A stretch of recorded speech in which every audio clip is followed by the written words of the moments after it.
Almost a year ago, Governor John de Jongh Jr. addressed the U.S. Virgin Islands during his State of the Territory address, and when it came to the territory's finances, his outlook was grim.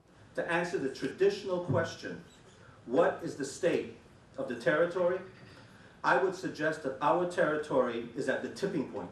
Those words served as a preview for what 2011 had in store. The governor said the Virgin Islands was in a financial crisis that tallied to a $75 million shortfall for 2011. I will submit legislation implementing a 2-year freeze on salaries and instituting 3 unpaid holidays. And we will lay off approximately 300 per diem and part-time employees.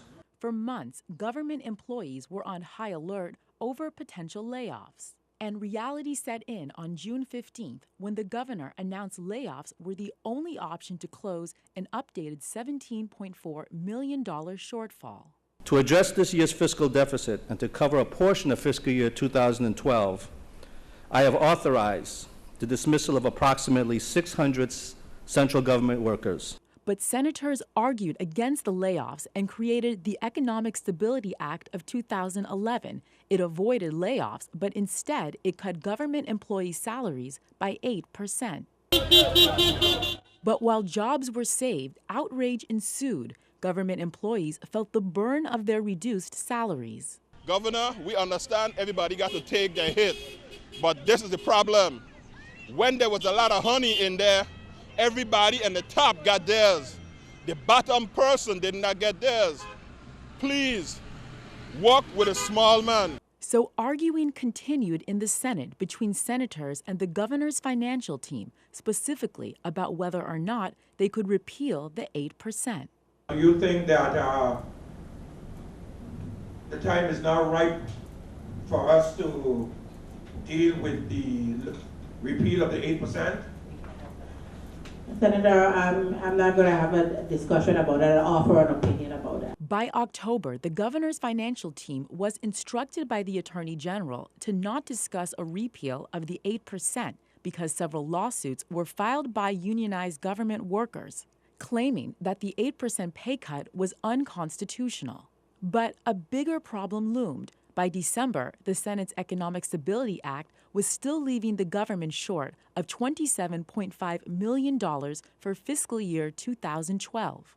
At the present time, we will fall short of meeting the payroll of the government in the first months of 2012, and for the balance of the fiscal year as well. So 2 days before Christmas, the governor called a special session at the VI legislature.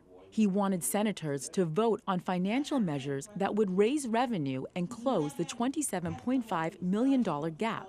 That included raising the gross receipt tax to 5%, reversing the Senate's decision to forgive $90 million owed by the VI hospitals, reducing the $50 million cap on the Insurance Guarantee Fund, and finally, he wanted the Senate to authorize the VI Public Finance Authority to borrow up to $90 million to meet operating expenses for fiscal year 2012. He's a piss-poor manager. He wants to continue to raid the Treasury and put it on the people of the Virgin Islands' back. Senators did not approve the governor's legislation during its special session. The following week, the governor announced that in order to meet payroll, layoffs were unavoidable, and up to 1,000 layoffs would occur by the end of January 2012. As 2012 unfolds, VI residents will look again to government officials for a solution to the VI's financial crisis, a crisis that appears far from over. Allison Bourne-Vinack, News 2.